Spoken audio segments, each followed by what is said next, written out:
Mesdames et messieurs, bonjour à tous et bienvenue dans cette nouvelle édition du journal de CCTV français en direct de Beijing.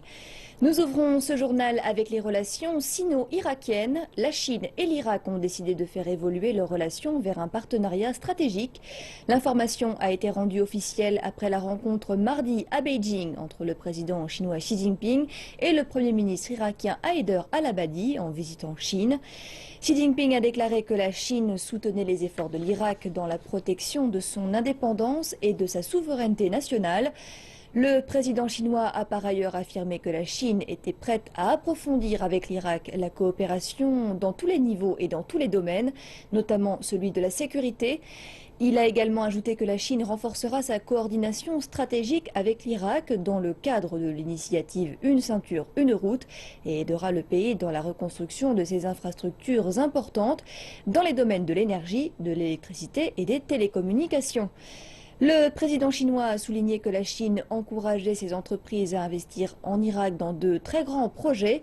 Xi Jinping a enfin indiqué que la Chine travaillera étroitement avec l'Irak pour la paix et la stabilité régionale. Le Premier ministre Abadi a quant à lui salué les engagements pris par le président chinois et a également rappelé que sa visite devait permettre d'élever le niveau des relations avec la Chine. Il a enfin ajouté que l'Irak accueillerait chaleureusement les investissements chinois. Nous passons maintenant aux suites du glissement de terrain survenu dimanche dernier à Shenzhen, dans le sud de la Chine. 76 personnes sont encore portées disparues, dont 51 hommes et 25 femmes. Les autorités ont organisé une conférence de presse pour faire le point sur les opérations de secours.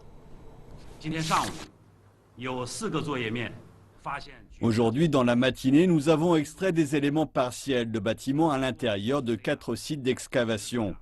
Les édifices ont été localisés à l'intérieur de ces zones, grâce à l'utilisation de radars optiques et géologiques. Ainsi, nous donnons la priorité aux opérations de secours à l'intérieur de ces 16 zones sur les 35 recensées initialement. 4018 secouristes travaillent d'arrache-pied sur ces sites, accompagnés de 566 engins en tout genre. Un corps a été extrait mardi matin. Il s'agit de la première personne morte recensée après le désastre.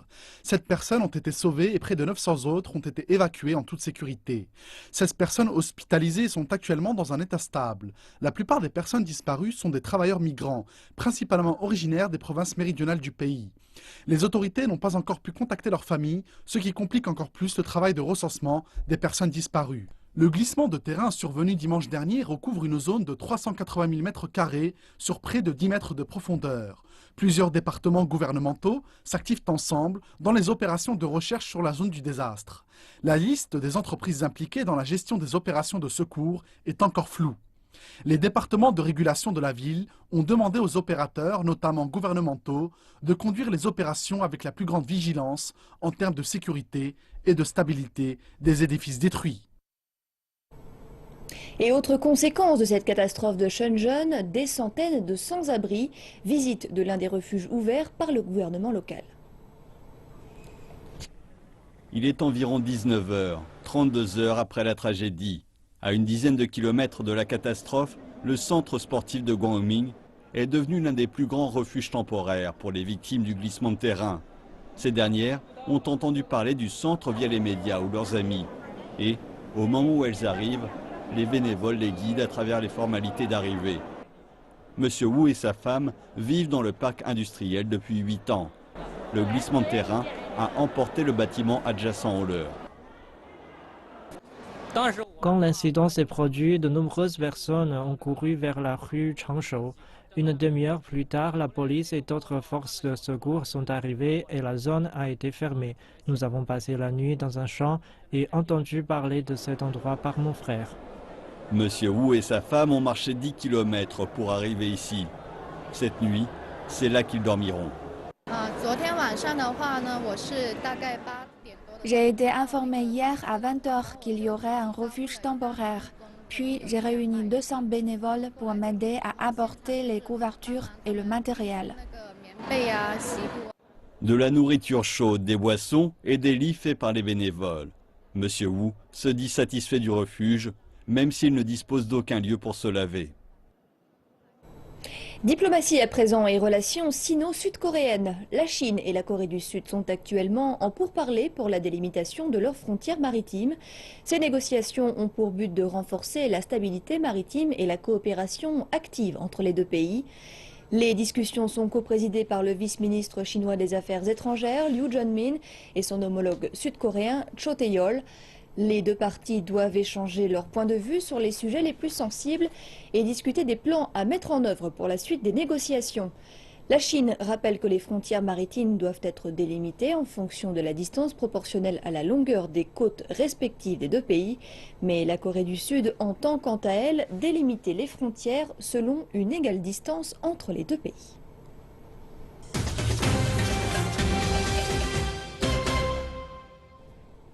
La Chine va améliorer la gestion et l'environnement urbain afin de rendre ses villes plus vivables. Ceci selon un communiqué publié mardi à l'issue de la conférence centrale de travail urbaine. Le président Xi Jinping et le Premier ministre Li Keqiang ont posé lors de la réunion les jalons du développement urbain. Le communiqué indique que la Chine entend compléter d'ici 2020 la rénovation en cours des bidonvilles urbains, des zones sous-développées et des villes et des logements délabrés. Il précise que la Chine va accentuer la montée en gamme des agglomérations de l'Est du pays et développer une nouvelle série d'agglomérations et de villes régionales importantes dans les régions du centre et de l'Ouest. Il fait également de la sécurité la priorité du développement et de la gestion des zones urbaines. La conférence centrale de travail urbaine d'une durée de 2 jours a été organisée en parallèle de la conférence centrale de travail économique. C'est la deuxième fois que le Parti communiste chinois organise cette conférence, dont la première édition s'est tenue il y a 37 ans. La conférence centrale de travail économique s'est quant à elle achevée à Beijing après 4 jours des réunions par l'annonce de 5 tâches à mener en priorité en 2016. En images, voici quelques précisions sur ses conclusions. La conférence centrale de travail économique a accouché de réformes structurelles sur le plan de l'offre. Yang Weimin, directeur adjoint du bureau du groupe central des directions des affaires financières et économiques, indique qu'il s'agit d'une étape cruciale pour la promotion de l'actuelle croissance économique. Il est significatif de proposer l'idée de réforme structurelle au niveau de l'offre. Il s'agit d'une nouvelle avancée théorique qui fait suite à la 5e session plénière du 18e comité central du PCC. C'est un élément nécessaire qui va nous permettre de nous adapter et de conduire le développement de la nouvelle normalité économique. Et d'ajouter que la Chine subit des pressions baissières, voit les bénéfices de ses entreprises diminuer et ses prix à la production décroître. Il attribue cela aux contradictions structurelles et institutionnelles de l'offre. C'est le facteur clé. C'est seulement après l'avoir identifié que nous pouvons travailler à rechercher la meilleure solution. Nous devons sécuriser une nouvelle solution afin de résoudre tous les problèmes préexistants. Je pense que c'est le jugement correct à ce niveau. Yang Weimin précise que le soutien politique est nécessaire pour mener à bien les réformes structurelles. Ceci inclut des mesures pour garantir une politique macroéconomique stable et une politique microéconomique flexible, ainsi qu'une politique industrielle précise. L'économie chinoise a été confrontée cette année à une pression sans précédent, avec la reprise économique mondiale qui tourne au ralenti et la surcapacité de certaines industries en Chine. L'économie nationale se retrouve au milieu d'une nouvelle normalité. La restructuration économique a également été une phrase clé cette année. Il y a quelques jours, un nouveau groupe industriel a été lancé dans la zone du parc des sciences de Zhongguancun à Beijing. Il s'agit du couloir de mégadonnées Beijing-Tianjin-Hebei. Beijing se concentrera sur la recherche et le développement. Tianjin prévoit de construire des centres de fabrication d'équipements et Changde et Zhangjiakou, dans la province du Hebei, aideront à conserver les données.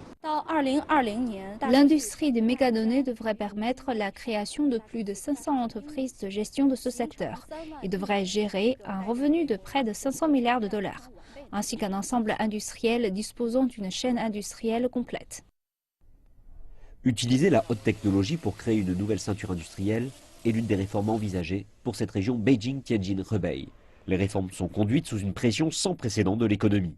Les problèmes de structure économique sont croissants et les ressources, tout comme l'environnement, sont surchargés et les piliers traditionnels de l'industrie observent des excès de la capacité de production. Les profits des 5 industries que sont le charbon, le fer et l'acier, la pétrochimie et les matériaux de construction ferreux et les métaux non ferreux ont connu une chute de 42,8%. Cela indique un important changement structurel qui est l'affaiblissement des industries énergétiques traditionnelles. Lors d'une réunion clé du Parti communiste en octobre dernier, le président Xi Jinping a introduit le concept de développement passant par l'innovation, la coordination, le développement vert, l'ouverture et le partage. Le nouveau concept de développement a fourni une direction importante à la restructuration économique et à l'amélioration industrielle.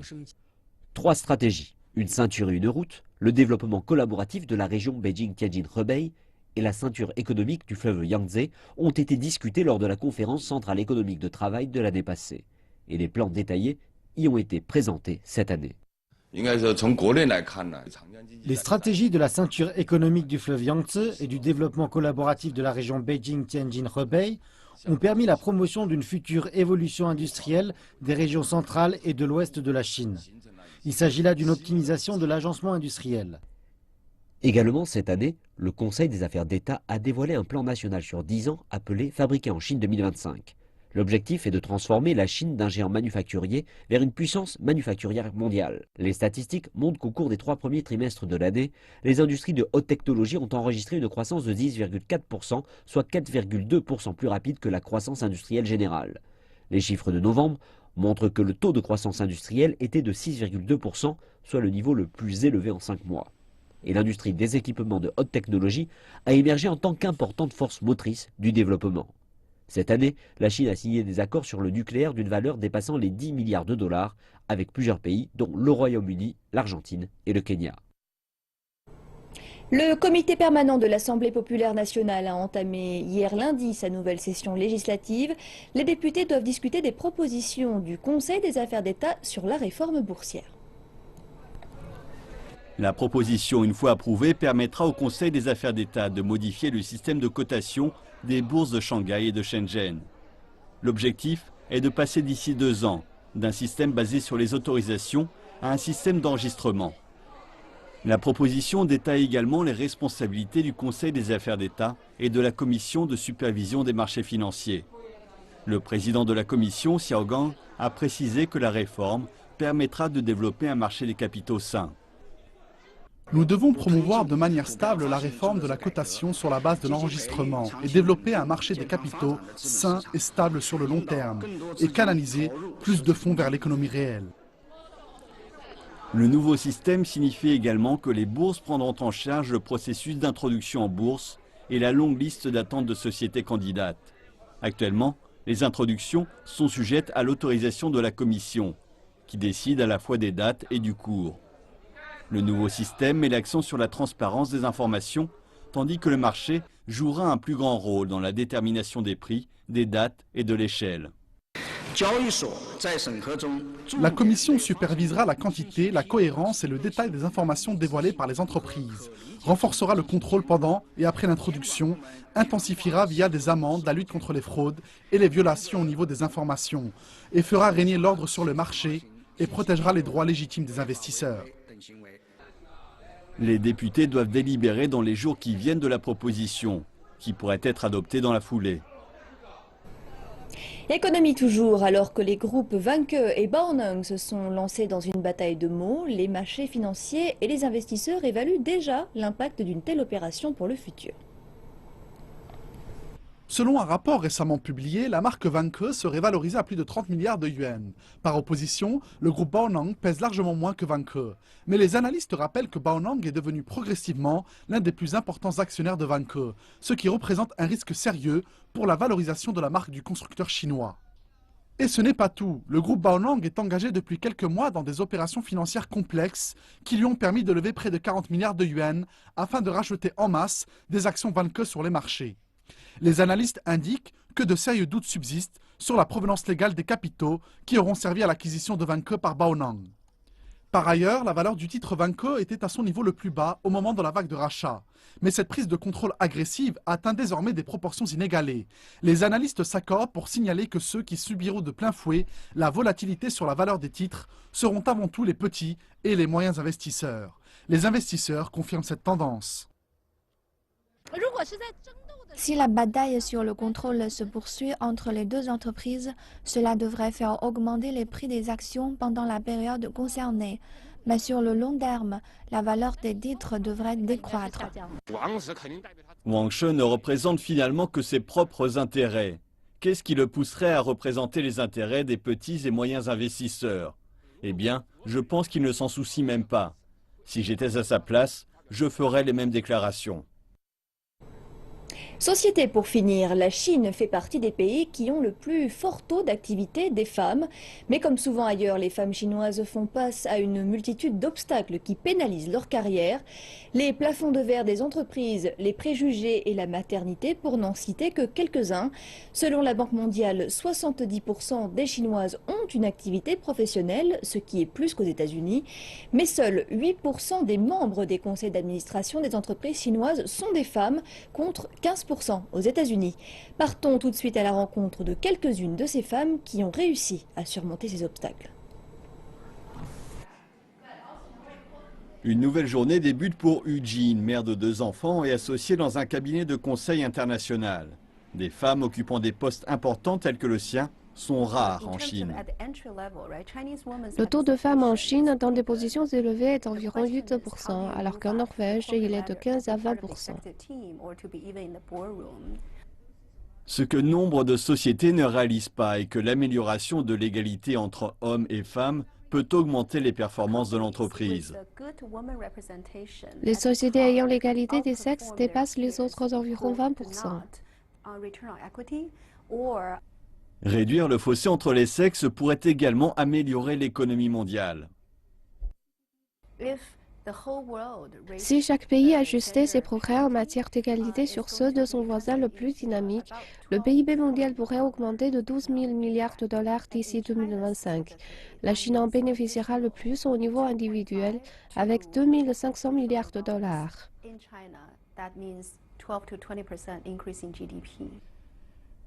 Su Biying était responsable Chine pour une multinationale de la bijouterie. Elle a décidé de quitter son emploi après la naissance de son enfant pour fonder sa propre marque de bijoux. Mon travail était très intense et je voyageais beaucoup. C'était une période importante pour ma fille qui était en maternelle. Je voulais trouver un meilleur équilibre entre mon travail et ma vie privée et participer plus à la vie de ma fille. Fonder sa société est une alternative de plus en plus populaire pour les femmes dont la carrière se trouve bloquée. Les grandes sociétés internationales peuvent élargir vos horizons, mais pour toute femme qui atteint les 40 ans et qui est coincée dans le statut de cadre intermédiaire, il y a un plafond de verre difficile à briser. Mais l'entrepreneuriat n'est pas une sinécure pour les femmes cherchant à faire leur trou dans le monde des affaires. Je dirais que 50% des entrepreneurs du secteur de la mode sont des femmes, mais les femmes manquent de compétences managériales et de confiance pour construire une équipe. C'est un chemin difficile que la création d'entreprises. Les hommes sont plus réalistes que les femmes. De plus en plus de femmes parviennent néanmoins à intégrer le club des ultra-riches malgré ces difficultés. 49 des 73 femmes milliardaires et parties de rien sont chinoises. Et elles ont déjà dépassé les hommes en classement et en croissance de leur fortune. C'est ainsi que s'achève ce journal. Merci de l'avoir suivi et rendez-vous dans 1h30 pour une nouvelle édition d'Afrique Info. Excellente suite de programme sur notre chaîne.